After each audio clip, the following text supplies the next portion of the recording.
गुनाह माफ करने वाला नबी या खुदा। अदालत में बगावत।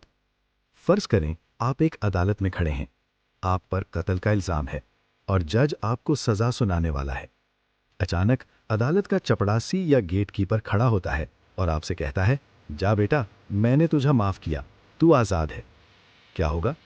पूरी अदालत हंस पड़ेगी। जज गुस्से से लाल हो जाएगा। वो कहेगा, ओ भाई, तुम कौन हो? कानून में माफ करने का इख्तियार सिर्फ जज का है।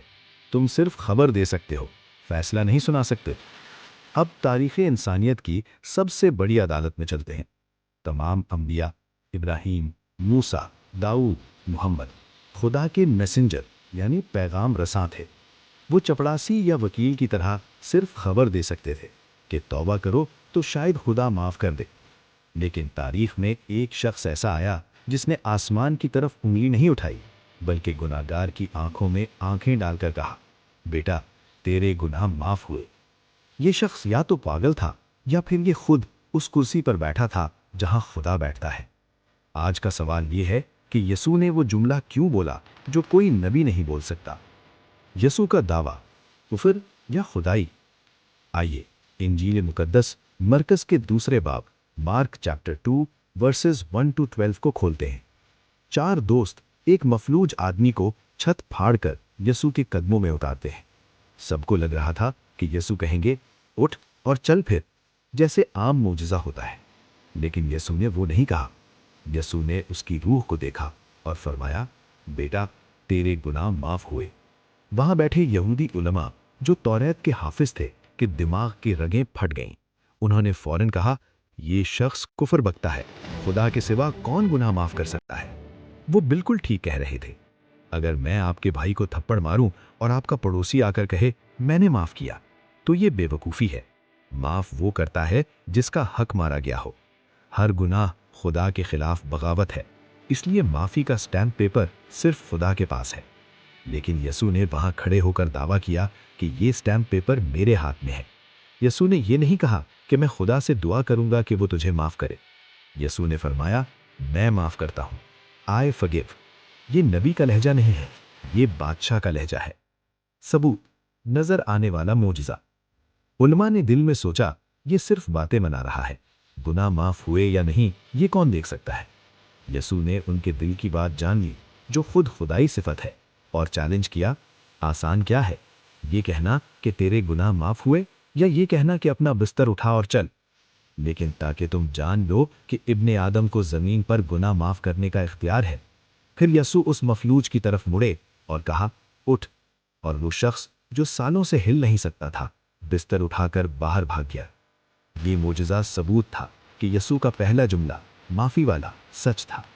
यसू ने साबित किया कि मेरा इख्तियार सिर्फ जिस्म यानी फिजिकल वर्ल्ड पर नहीं, बल्कि रूह यानी स्पिरिचुअल वर्ल्ड पर भी है।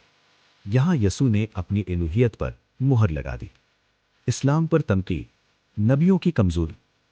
अब जरा इस मंजर का मवाजना इस्लाम और दीगर मज़ाहिब के अंबिया से करें। क्या कभी हजरत मूसा ने किसी से कहा, मैं तेरे गुनाह माफ करता हूं? नहीं। मूसा ने खुद कहा, ऐ खुदावंद, मैंने अपनी जान पर जुल्म किया, मुझे माफ कर दे। सूरह अल-कसस 28:16।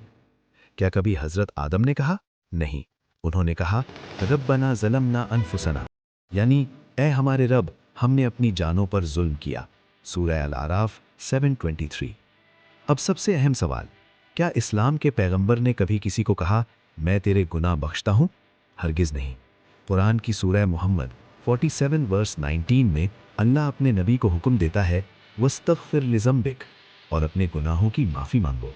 सही बुखारी हदीस 6307 में नबी करीम फरमाते हैं, अल्लाह की कसम, मैं दिन में 70 से ज़्यादा बार अल्लाह से इस्तगफार यानी तौबा करता हूँ।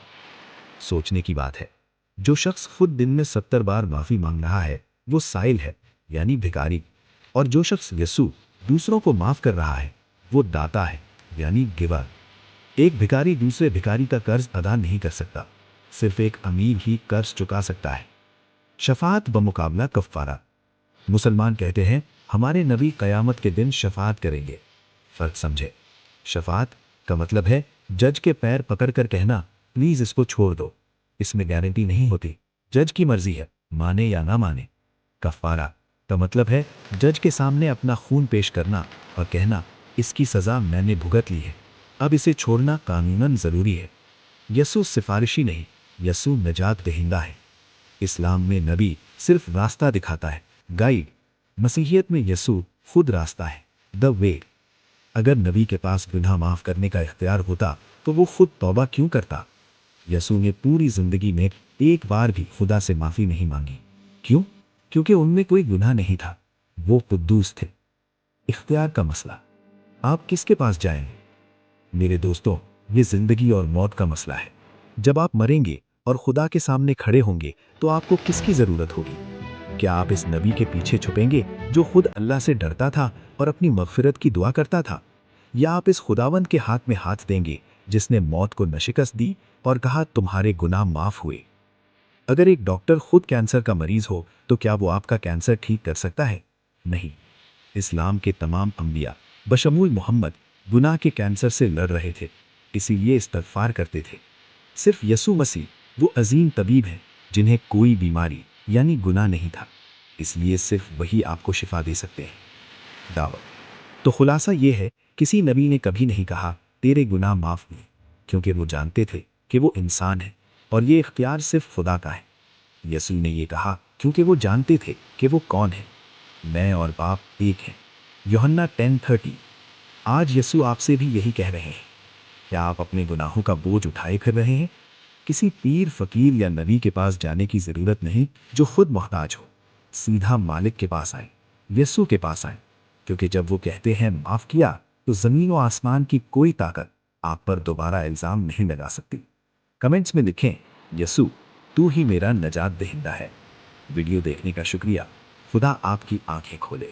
ہماری مزید ویڈیو دیکھنے کے لیے ہمارے یوٹیوب چینل اور فیس بک کو دیکھیں، اور اپنی غلط فہمی دور کرنے کے لیے ہمارے اس جی میل اور ہمارے اس واٹس ایپ نمبر پہ رابطہ کریں۔